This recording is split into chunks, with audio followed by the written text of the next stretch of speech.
You will never live in a society when you have an armed citizenry and you won't have a single gun death. That is nonsense. It's drivel. But I think it's worth it. I think it's worth to have a cost of, unfortunately, some gun deaths every single year so that we can have the Second Amendment to protect our other God-given rights. You were put on Professor Watch list for talking about, concealed carry on campuses. And then you're watching years later, the founder of this organization being killed by a firearm on a college campus.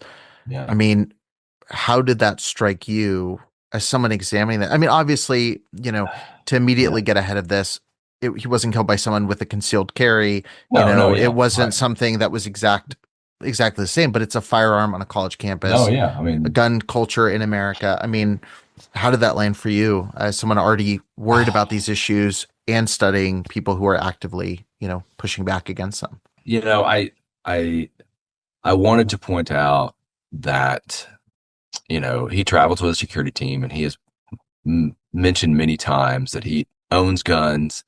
And obviously being a pro-gun rights person, he's talked about expanding gun rights and where guns can go. And the line that he and other people use is that the good guys always stop the bad guys, and you need more guns to do that. And that was not the case here. He goes to these college campuses with his security team, and as I think his Turning Point has pointed out in recent days, right, they can only protect his physical presence just around him. They can't do anything else legally.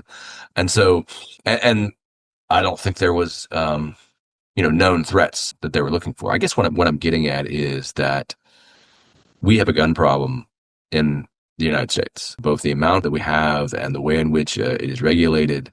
And this particular person was able to carry that in a book bag to a roof and then throw it away on his way out from the scene.